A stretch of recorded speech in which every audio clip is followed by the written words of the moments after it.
Good evening. I trust you've had a fruitful day. I do not say happy, though I hope it has been happy. Namo tassa bhagavato arahato samma sambuddhassa. Namo tassa bhagavato arahato samma sambuddhassa. Namo tassa bhagavato arahato samma sambuddhassa.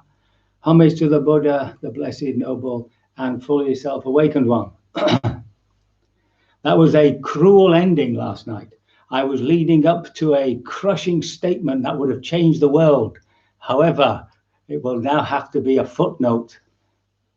So this evening is the end of this 3-day retreat. And let's hope this machine will keep working. We have messed about with it, and the hard drive doesn't seem to be working as hard as usual. I think that's what was wrong with it. If not, I have Noreen's laptop at the ready. So on the first night, we talked a little bit about goodwill, metta, and the second night was the body care, thinking about the body, about our relationship to the body. So this evening, really, it's the turn of vipassana. And I'm only reinforcing what I'm sure most of you know, but it's always good to go over sort of basics. The first thing is to really grasp what the Buddha means by this right awareness. I think we have to go back. You know, I do mention his moment in childhood where he's watching his father doing a prouang ceremony. And after his ascetic practices, that becomes a memory which gives him some sort of inspiration. And what he recognizes was that as a child, he was equally absorbed. He could very quickly go into an absorption because the heart's very pure as a child usually. And but there was something extra which he had not been practicing. He had been practicing the jhana, which is really about establishing very beautiful, intense mental states. But there's no wisdom there. That's what he eventually discovered. And this memory from childhood, I think, inspired him and gave him a different angle. So instead of trying to achieve happiness, I think he then sat down and wondered how he was creating suffering. There were points before that when he was investigating that, such as the time he felt fear, such as the time he realized that there were two types of thoughts. One was wholesome and one was unwholesome. That was the beginning, really, of recognizing that at the root of our problems is ethics, our relationships. And that, of course, was very novel for the time, remember, because people presume that misfortune and all the rest of it partly happened because of the gods or fate or something like that. The Buddha really wasn't into fate as such. Of course, things happen not simply because of my own personal actions, but eventually what happens within me, my own mental state, the inner world, my subjective world, is something that I'm creating. And he discovered how not only the heart could be healed, but how there was something that actually was beyond, that lay beyond the body and mind. So I always think it's good when we're a bit confused about what we mean by right awareness, just to go back to that little child. All of us will have had that moment of seeing a bug or something or a beetle and asking our parents what it is. But there will have been a moment there where, you know, like children, their eyes fix on it. And you can see they're completely absorbed. They lose, even if you talk to them, they don't hear you. You know, they're completely absorbed in what they're looking at. And of course, the jaw drops, remember that, yeah? So they look gormless. And that tends to be a reason why your parents, you know, give you a little tap on the shoulder, or in the old days, a smack across the head. I remember one a woman telling me that her father used to tell her to keep her mouth shut or a fly would get in there. But the whole point, of course, is that with the relaxed jaw, there's no thinking. There's no coming from a position, from some idea, from some concept. And that's what opens up this intelligence we have, this intuitive awareness to receiving stuff. And of course, the intelligence is within the awareness, so it makes insights. Because remember, what happens is the child then, having absorbed the little bug, will turn to the parent and say, you know, what is it? And mummy will say, well, that's a beetle, you see. So already the child has a photocopy, a perception of a percept of this little bug. And every time it sees one from now on, it's not interested in actually seeing that as an individual little creature. It's interested in naming it. And so it says, oh, there's a beetle. And mummy says, oh, very good, very good. See? So how to get back to the original mind, what Zen often calls original mind or beginner's mind. That's our problem. And of course, the noting technique in the Mahasi tradition is meant to occupy the thinking mind.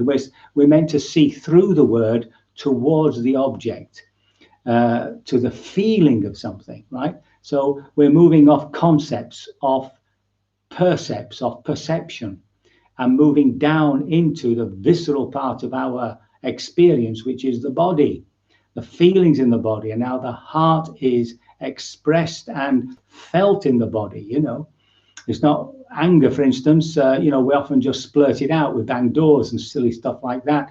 But when you sit with it, there's a completely different experience, and you're allowing the heart to of course, clear itself. So, you know, whenever we're lost about, well, what is this meditation about? You know, just go back to that child. Just watch, just feel, just experience. Yeah. Of course, now this intuitive awareness has been instructed. It sort of knows within itself what it's looking at, the cause of suffering, desire, impermanence. But you don't have to keep telling it. You don't have to keep doing it purposefully, because when you do it purposefully, you're putting some sort of idea in the way.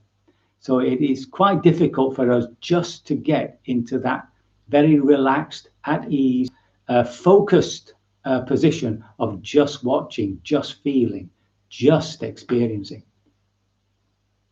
Now, when you get there, you see, after, when you come out, or when the mind shoots off or something and you come back, remind yourself, right? How did I get there, right? And reflect on the quality of that pure watching, because that's how you'll get back to it more and more easily. Yeah, that's of course so long as life doesn't become horrendous, as it has been for me in the past hour, trying to get this streaming correct.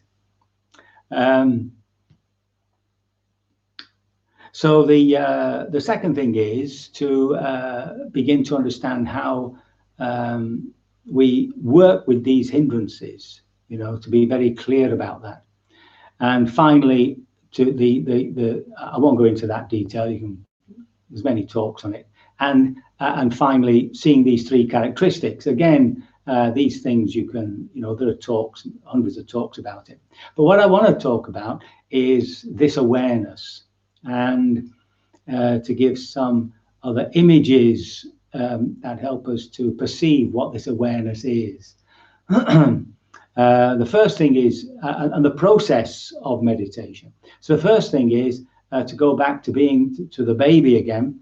So we're told that within the first 3-4 months of our lives, it's just a shower of information, you know, light, sounds, touches, feelings, tastes, and can't make head or tail of it really. But slowly, out of that massive information, your first object arises, your carer, your mother, obviously more often than not. And but of course, the one thing the baby does know is that what is pleasant and unpleasant. I mean, that I think we're born with that.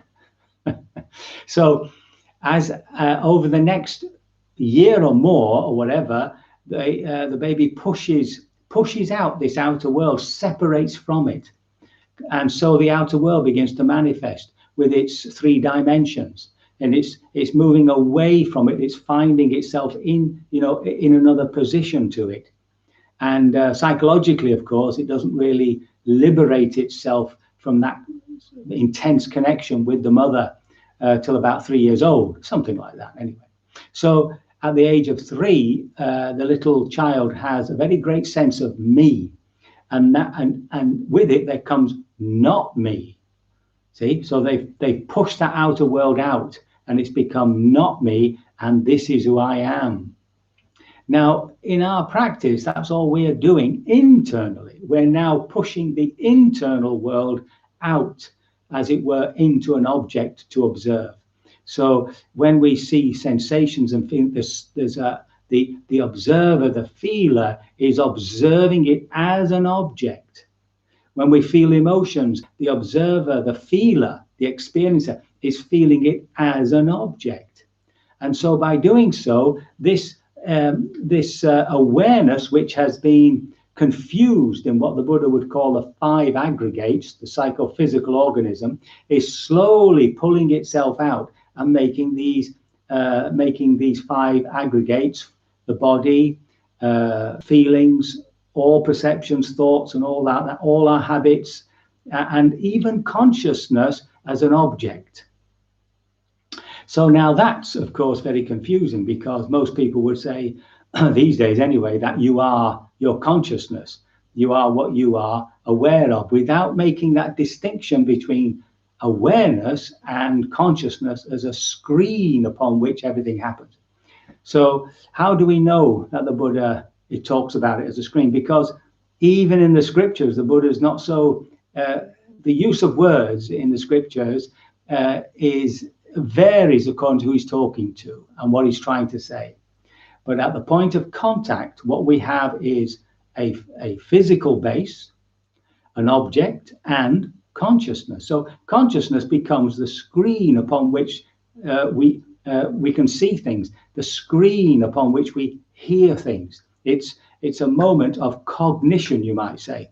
I don't really know what the proper word in English is, because they also have various meanings.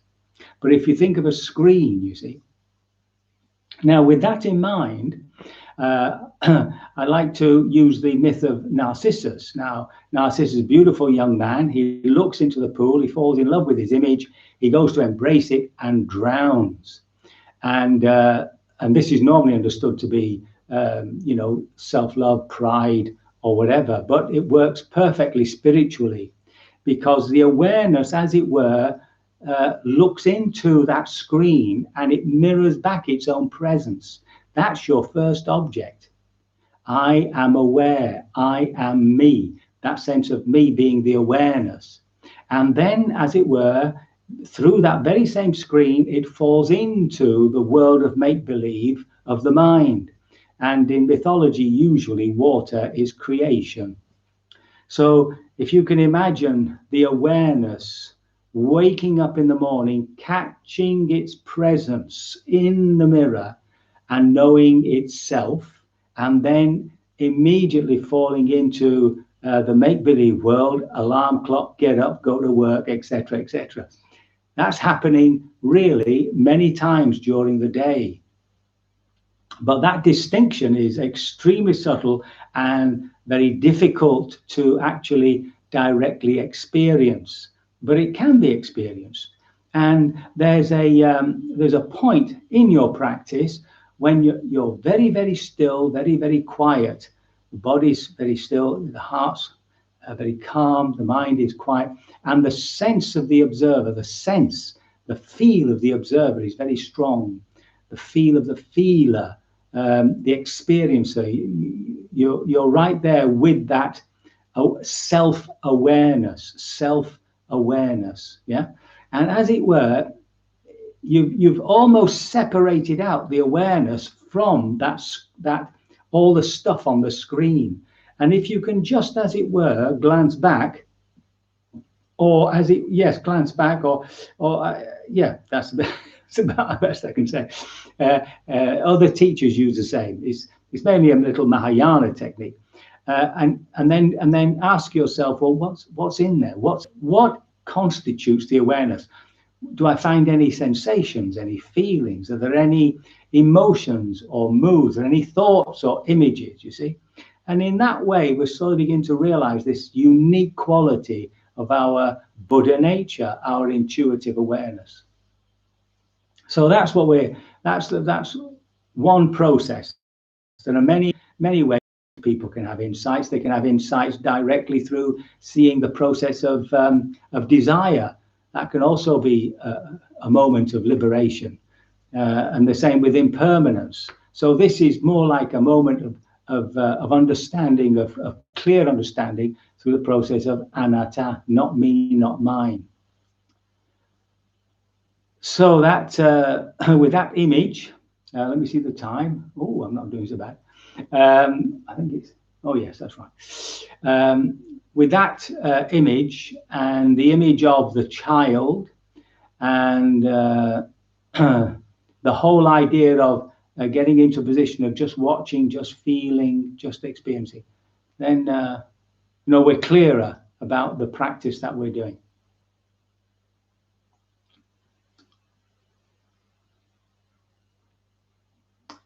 Well, I'm afraid that's it.